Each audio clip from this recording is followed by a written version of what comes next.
Akhirnya 4 orang datang. Yang 2 orang ini Ustadz HTI, salah satunya alumni Yaman. Bahasa Arabnya fasih. Yang 2 orang HTI juga, yang 2 orang dari Malang, 2 orang dari Probolinggo. Tokoh Syiah dari Condet, alumni KUM 9 tahun di KUM. Kemudian dari Malang, di KUM 8 tahun.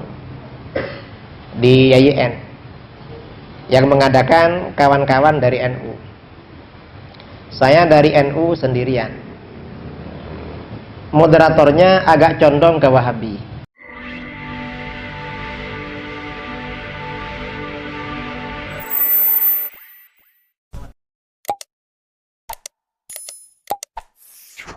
Januari 2015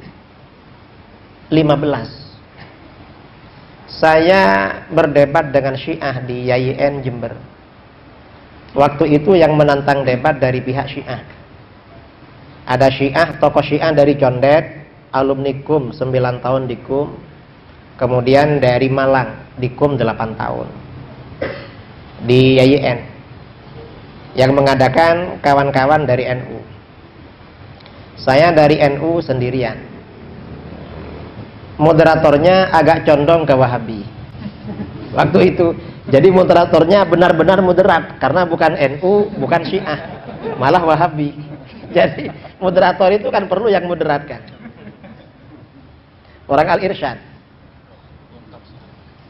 Malam-malam, karena yang menantang asalnya ya anak-anak NU bertengkar di Facebook sama anak-anak Syiah. Sampai yang Syiah menantang debat. Karena menantang debat didatangi bos-bosnya yang Syiah itu. Sampai ke Pamekasan, ke Surabaya. Ini gimana? Harus datang karena kita ditantang. Terus kawan-kawan datang ke rumah 3 kali ke rumah. Kiai, apa? Ini harus sampean ini. Kok harus saya? Ini bertengkar soalnya. Kalau kalah gimana katanya? Yang lain lah, jangan saya terus. Enggak, kalau yang lain kita ini masih khawatir katanya. Kalau sampean insya Allah gak khawatir. Akhirnya malam-malam Syiahnya didatang. Acaranya besok hari Senin tanggal 25 Januari. Syiah ini malam-malam datang. Tanya katanya, besok ini dari NU siapa? Belum pasti siapa. Nanti siapa yang siap itu. Yang Syiah bilang, mudah-mudahan bukan Ustadz Idrus. Loh kenapa? Ustadz Idrus tuh kalau debat gak punya adab. Terang-terangan menyalahkan orang. Akhirnya debat. Yang dari Condet ini dapat 10 menit karena emosi gak bisa berbicara. Orang berdebat itu gak boleh emosi, harus tenang. Kalau emosi gak keluar, harus tenang. Yang apa? Yang dari Condet ini terpancing. Saya pancing-pancing, saya ajak canda malah emosi, gak bisa keluar, cuma marah-marah gitu. Akhirnya kawannya yang dari Malang. Yang dari Malang ini ya setiap berbicara saya ulur-ulur. Apa namanya? Kita ini kalau berdebat kayak Muhammad Ali tinju. Musuh tuh dirangkul, setelah dekat dijotos gitu. Itu teori dulu sering nonton masih kecil. Dapat acaranya 2 jam, dapat 1 jam. Yang Syiah ini begini, Ustaz, apa? Gimana kalau debat ini kita gak pakai moderator? Terus maunya apa? Langsung aja katanya. Itu kan namanya gertak kan? Kita ini kalau digertak jangan takut. Coba saja, coba gertak lebih ya, volumenya gertakannya lebih dari dia. Loh, saya gak pakai moderator gak apa-apa katanya. Tapi kan dari tadi kamu kewalahan, padahal pakai moderator. Kira-kira kalau gak pakai bagaimana? Jangan-jangan tambah berat buat kamu. Oh ya sudah, pakai moderator aja. Nah, jadi isinya ketawa. Kamu ini mau pakai moderator, tidak pakai moderator, soal apa yang mau didebatkan?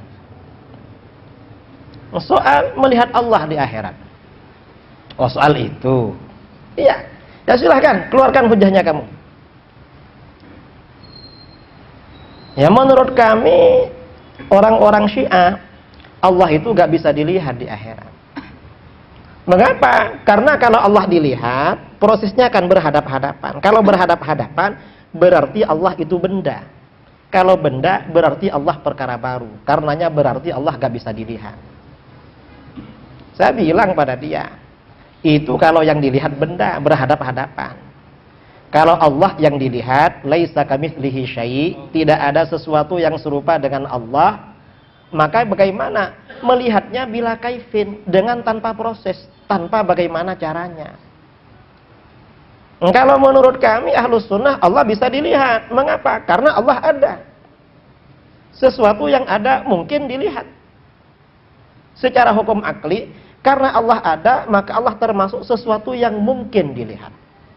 Bukan perkara yang mustahil, bukan perkara yang wajib secara akli.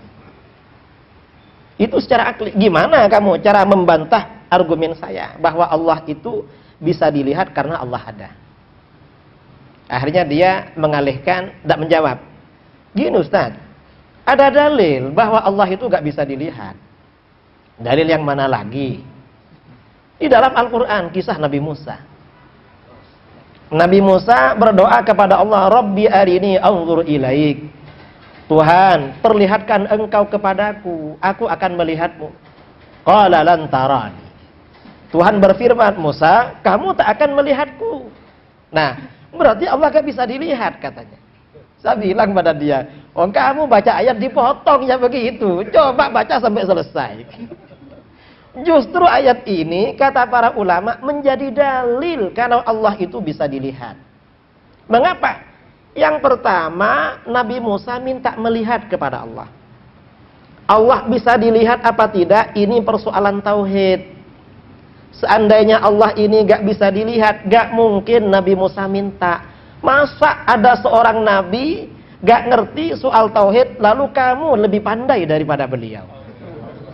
Pandai siapa kamu dengan Nabi? Ini Nabi.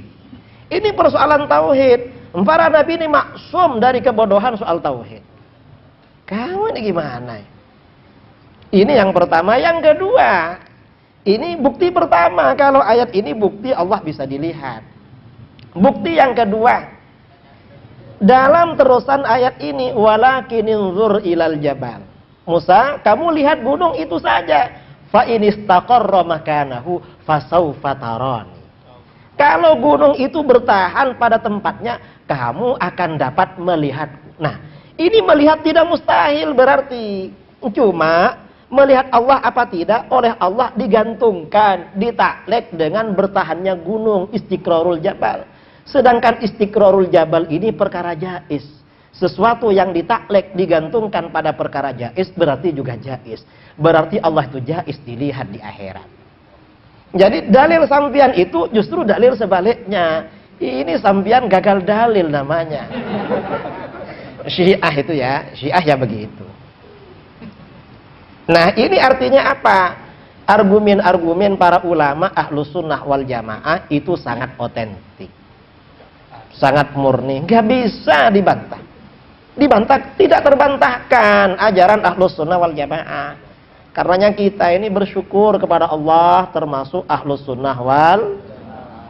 Ini luar biasa bagi kita. Dalil apa yang kita ini diragukan oleh orang-orang di luar Ahlus Sunnah? Gak bisa diragukan.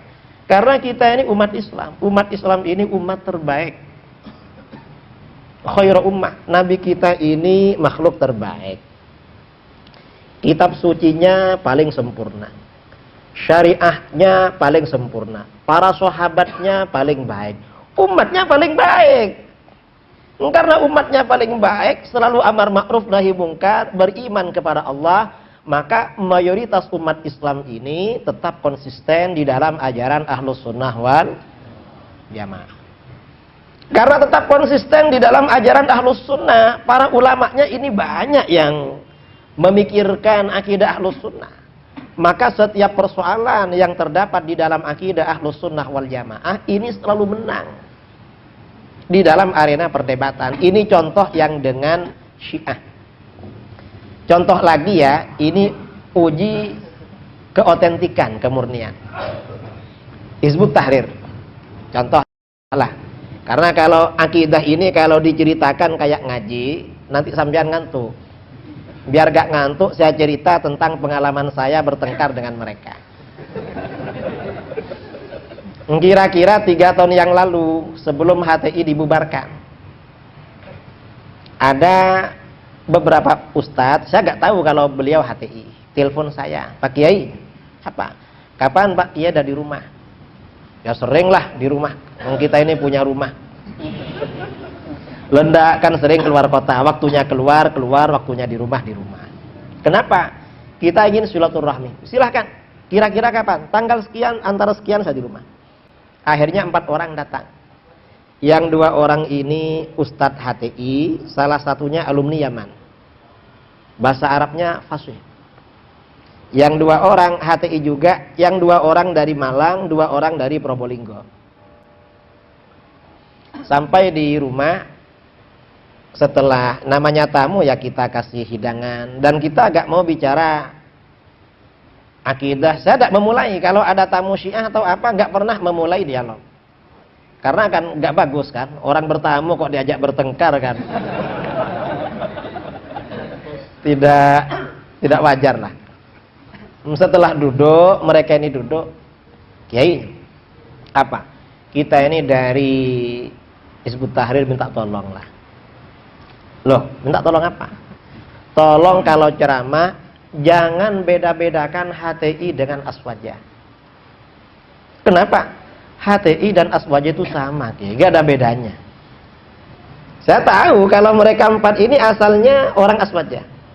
Saya bilang, lah terus kalau memang HTI dan Aswaja sama, kenapa kalian keluar dari Aswaja dan ikut HTI? Katanya sama, kok keluar? Akhirnya diam. Nah, berarti gak sama kan? Buktinya kamu keluar.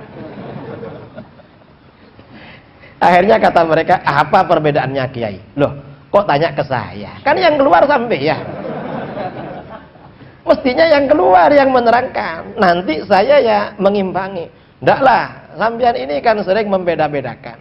Ya kalau tanya pada saya terangkan. Banyak perbedaannya. Apa? Di antaranya HTI sama dengan Syiah dan Mu'tazilah tidak beriman kepada takdir. Menurut kamu, menurut kalian, perbuatan manusia yang disengaja bukan ciptaan Allah, bukan ketentuan Allah, tapi ciptaan manusia dan ketentuan manusia. Kalau menurut kami Ahlus Sunnah, perbuatan manusia sengaja dan tidak sengaja adalah ciptaan Allah dan ketentuan Allah. Ini kan sudah berbeda. Masa ini dibilang sama? Lalu kata mereka, Pak Kiai, sebenarnya sama itu. Loh kok bisa berbeda sama? Karena begini, menurut HTI, walaupun manusia ini berbuat, perbuatannya itu ketentuan dan ciptaan dirinya, tapi kemampuannya untuk berbuat itu ciptaan Allah. Itu kan ciptaan Allah juga, kemampuannya untuk berbuat yang disebut dengan khosyah. Saya bilang, ini justru perbedaan kedua dengan Ahlus Sunnah wal Jamaah.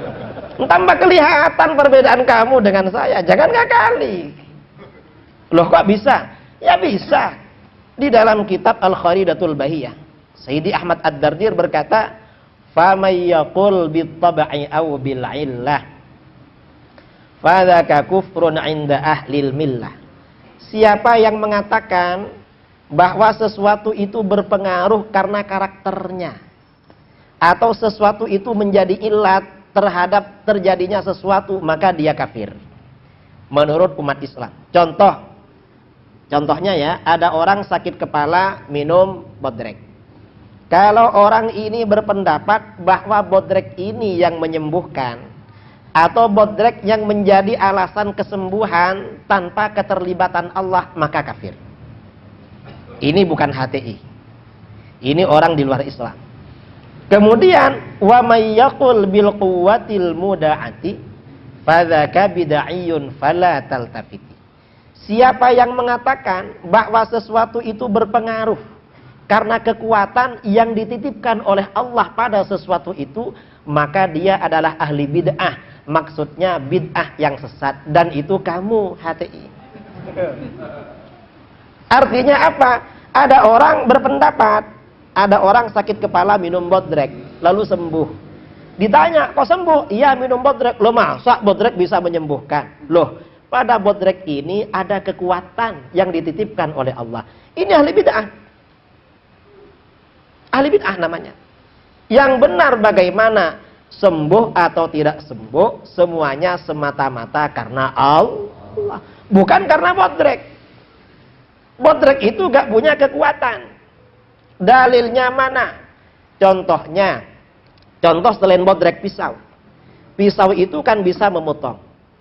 Kalau orang berpendapat bahwa pisau ini yang bisa memotong tanpa Allah, kafir. Kalau orang mengatakan bahwa pada pisau ada kekuatan memotong, sesat. Yang benar bagaimana? Pisau ini nggak bisa memotong. Pisau itu memotong apabila bersamaan dengan kehendak Allah. Contohnya Nabi Ismail ketika dipotong. Pisaunya mental. Api nggak bisa membakar. Contohnya Nabi Ibrahim. Ini dalil ahlus sunnah wal. Nah, di dalam Al-Quran dibahasakan wa ma ramaita idh ramaita walakinnallaha rama. Wa ma ramaita ay khalqan. Kamu tidak melempar dalam arti menciptakan lemparan itu. Idh ramaita, ketika kamu melempar ay kasban, melakukan. Walakinnallaha rama. Tetapi sebenarnya Allah yang melempar. Ini namanya takdir. Kamu nggak percaya pada itu. Jadi kamu beda dengan ahlus sunnah wal jamaah. Cuma kamu nggak dikafirkan sama ahlus sunnah. Untung kamu belum dikafirkan. Ahmadu ya habibi, Ahmadu ya habibi, Ahmadu ya habibi, salam alaikum.